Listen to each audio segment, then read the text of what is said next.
Good morning. I'm Karen. This is Kinetic Karma. Welcome to the channel.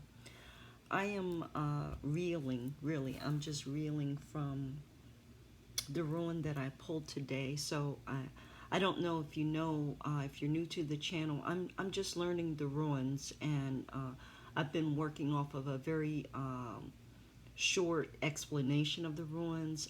But today, I have a book, The Beginner's Guides for Ruins, Divination and Magic with Elder Fruitcrot Ruins.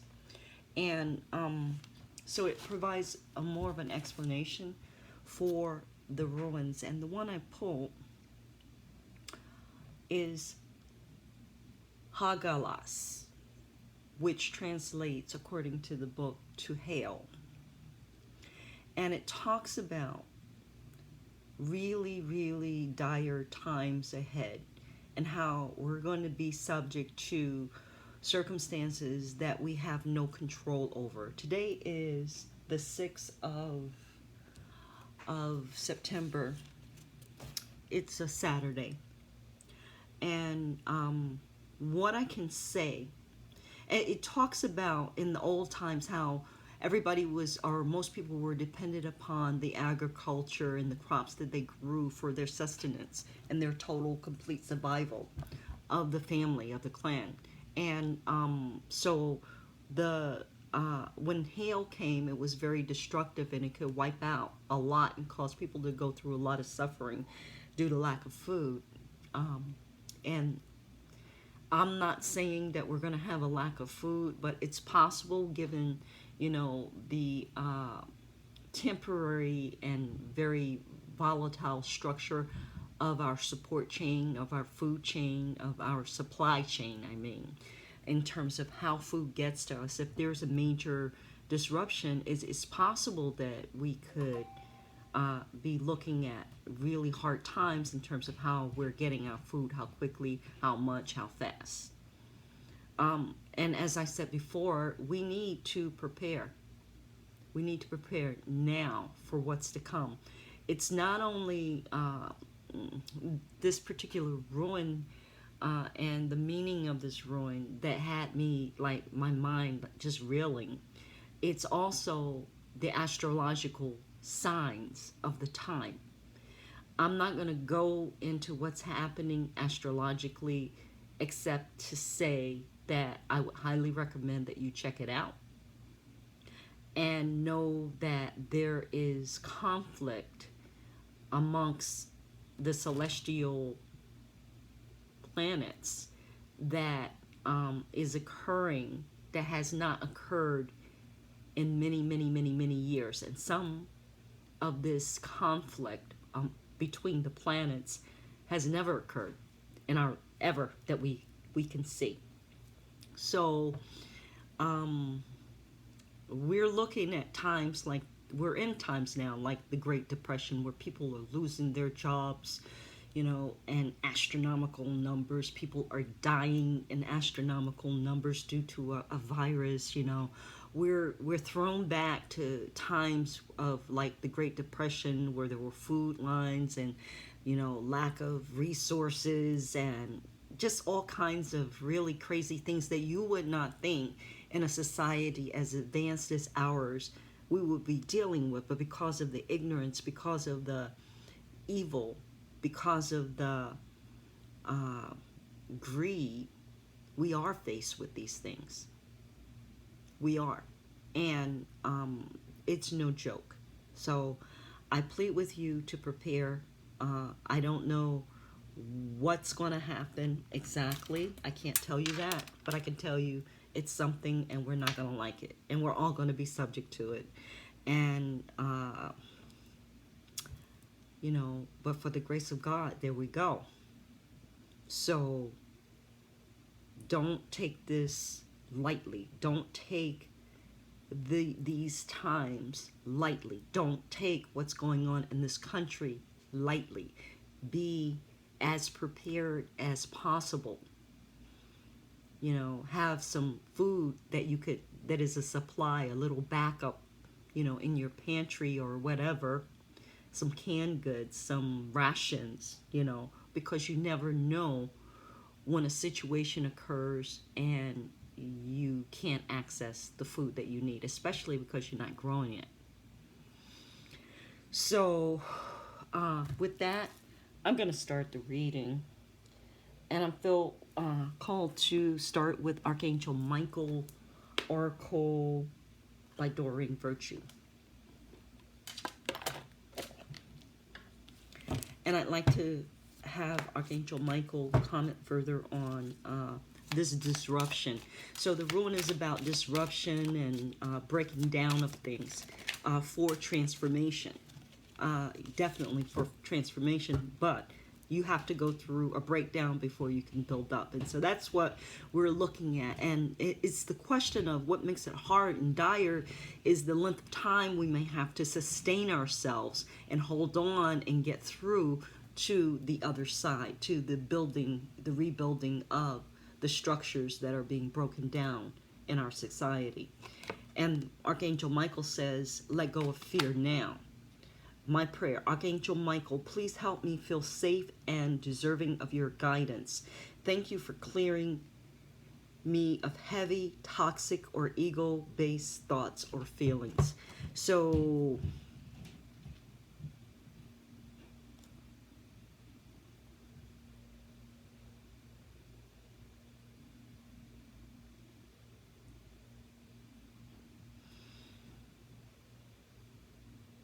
deserving of safety.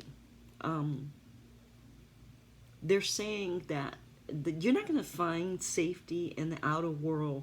Your safety is going to be based on your mental, your ability to focus on the internal spiritual guidance, to meditate, to calm yourself, to vision your future, to co-create your future in a way that may take a long time, but you know, and you have faith, and you're standing on the faith that it will occur.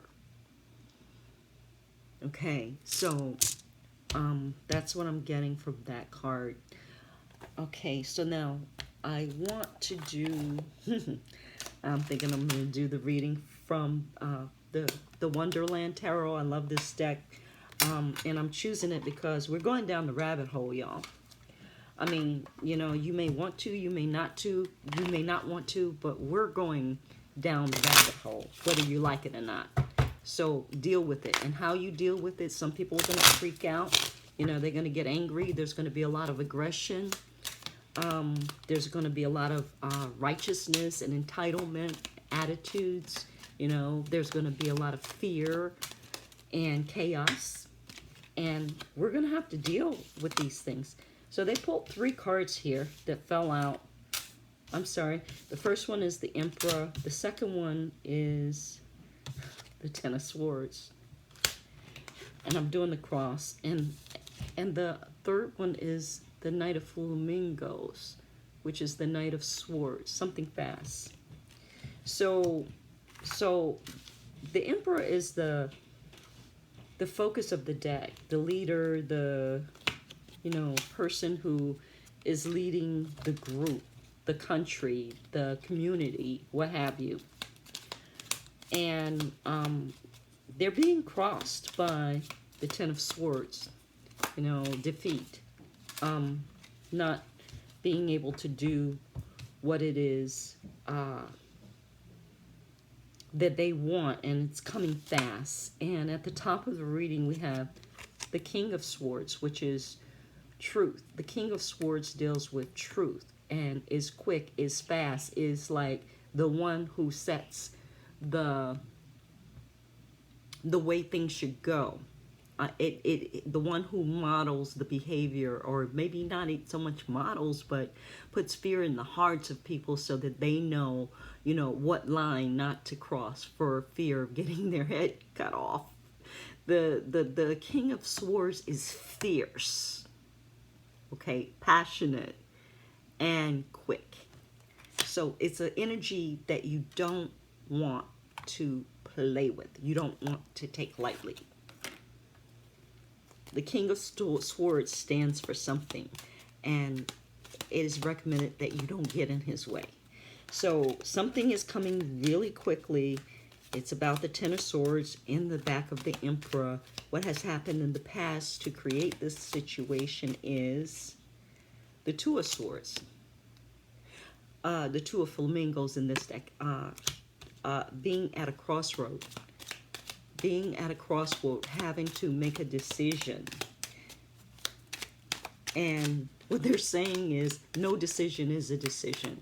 So when you stand at the crossroad and you're looking and a decision is before you, if you don't make a decision, one will be made for you. So be proactive about who and what it is that you're choosing in this life, especially in these times, because it's imperative to your future. It's imperative to your well-being. It will determine how much you suffer going forward, they're saying. The Hierophant is what's in the near future. And the Hierophant has to do with wisdom, with institutions, with established religions, with government. It's some type of spiritual, could be some type of spiritual organization. It's bigger than the individual. It deals with the collective. How you see yourself is the Eight of Swords. Wow, this thing is filled with swords. The Eight of Flamingos. Reversed. Came out reversed. And so I'm going to take a look at the meaning of that in this book.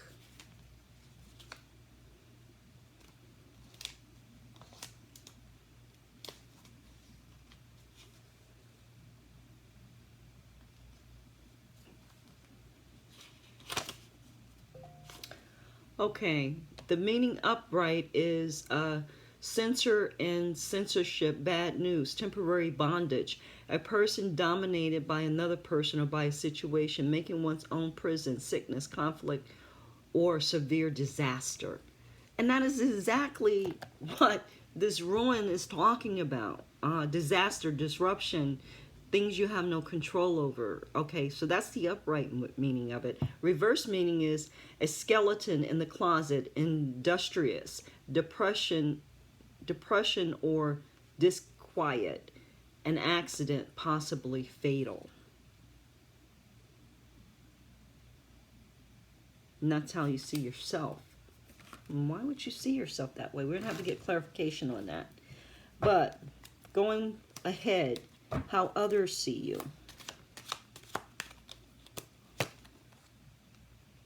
Nine of Oysters, which is Nine of Pentacles. At the door of prosperity. Others see you as abundant, as knocking on the door of prosperity, as prosperity about to come to you. Your greatest hopes and fears are the sun upside down. And so when the sun is shining and it's bright and there's light, you know, all is good. It's nurturing, it's giving, it's, you know, doing its thing. But when it's upside down, things are out of order, things are out of balance, your greatest hopes and fears. So how you see the future is kind of dire. And it is your objective, if you should choose to take it, to turn that card, that vision, right side up, and to see the sunny part of what is dire, to take the lessons, learn the gifts of the unfortunate circumstances that you find yourself in, to be grateful for what there is to be grateful for. Focus on gratitude, and that will produce more benefit. You focus on the dire, and that's going to produce more dire, more unwanted circumstances. So you have to really play a mind game with yourself during these times and be very conscientious about where you direct your attention, because where you direct your attention is what is going to grow, what is going to manifest. And at the top, the outcome is the moon. And the moon has 10 of Pentacles in this deck in it, which I always think is very auspicious because it's unseen, but there is great fortune, but you don't see it yet. It's not seen in the 3D yet. It is hidden. And so you have to be in a position where you can create possibility, where you can see the light in order, even though the light is not shining because of the sun, in order to manifest what is behind the moon, those physical things that are to come. Now, I want to do a clarification on some of these cards, and I'm going to do that with the Psychic Tarot. So the first card that I want to do a clarification on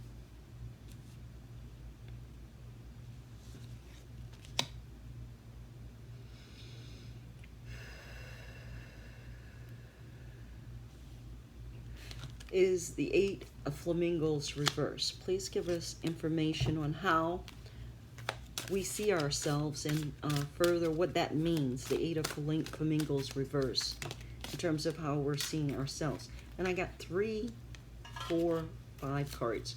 Oh my God, it's a whole story here. So it's root-based chakra, which is survival issues. The doubting of the ability to survive, to thrive. It's because the card is upside down. Memories of love, things of the past, not looking at the future, not being in the present, but looking back to what was, which may not be very, it's okay to do that, but don't do it for a long time, because, and I get the impression that you're just basking in this and sitting in this, and it's not going to do you any good. You need to focus on what it is you're manifesting now, in spite of what is showing up in your physicality, in spite of your fear, or you need to go into your fear of your survival issues to find out why there is a fear, because it's just an illusion. And once you clear the illusion, then you're able to turn the sun from upside down, right side up, and you can visualize and manifest and co-create from that space. You can't do it with it reversed. And in order to do that, you're going to need to have some solitude. And if you take that time to do that, you're going to have victory and success. You're going to pull the 10 of oysters, out of this moon card as the result, and you're gonna manifest victory and success. And it's not going to be easy. Know that it's not going to be easy. They're saying it's a true challenge. You came here at a specific time to do a specific thing because it was really, really important that you do that now. Now, may we further clarify the Hierophant, which is in the near future. Fulfillment of wishes. Fulfillment of wishes. And may we clarify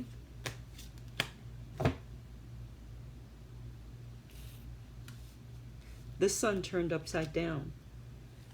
And I got two cards and the whole deck just fell. There's no coincidence there.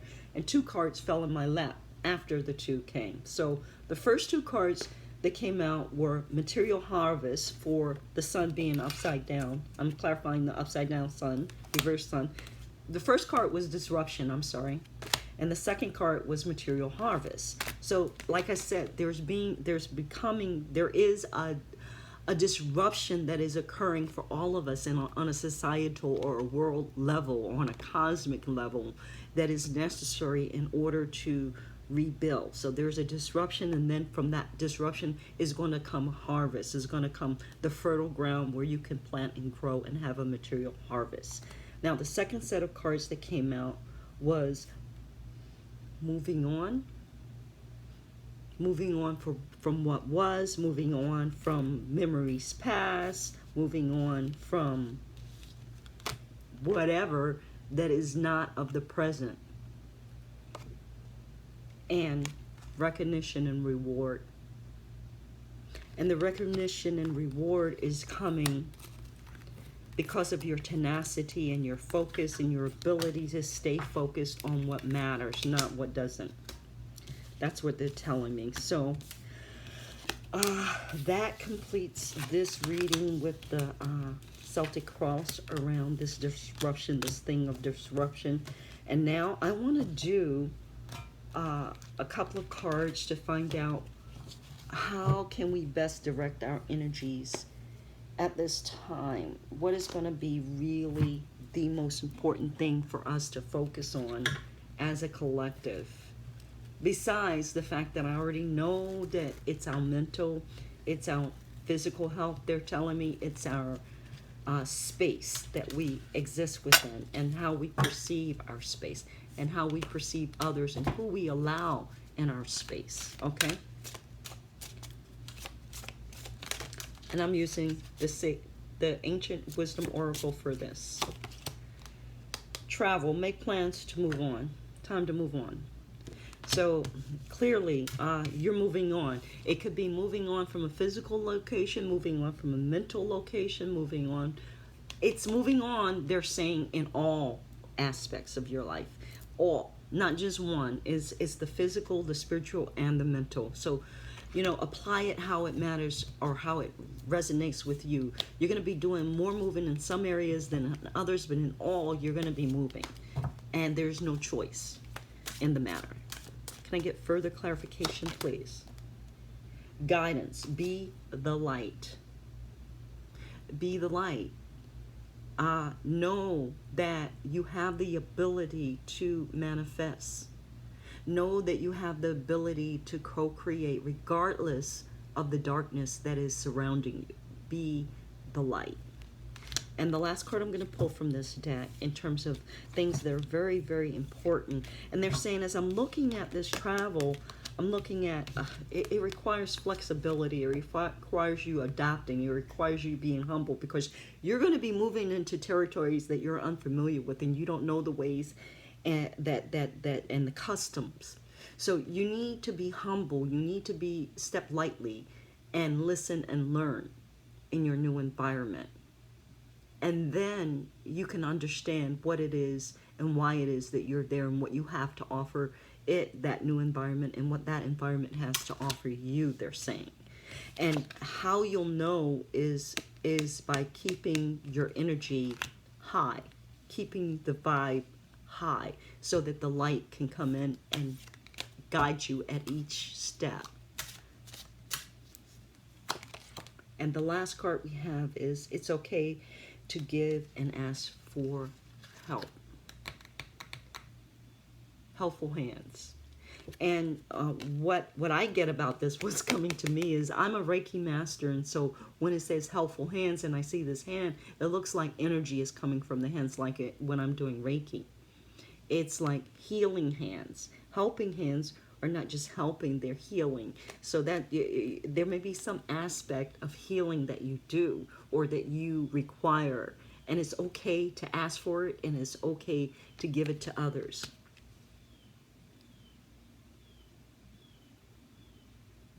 So those are the three that are here from this deck. And lastly, in terms of more specific archetypes, in terms of ways of being that are going to support you in getting through this time, this crazy, crazy time, I'm using Carolyn Mrs. Archetype cards. And the archetype that can support you, no kidding, alchemist. Light attribute, transformation of base motives and goals into golden wisdom. Shadow attribute, misuse of power and knowledge that comes through spiritual practice. Alchemist in this deck, I want to say, is akin to the magician in the tarot.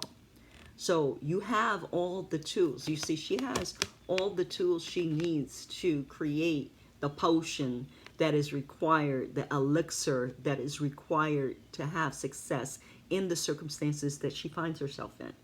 She's not freaking out about the circumstances because she knows she has what she needs, and she knows she has the knowledge to, and if you apply the knowledge, if you apply yourself to your inner guidance, if you take that inner guidance, listen to your intuition, apply it in the outer world, you will be victorious. That is the message. And with that, I'm going to end the reading. Thank you, and God bless.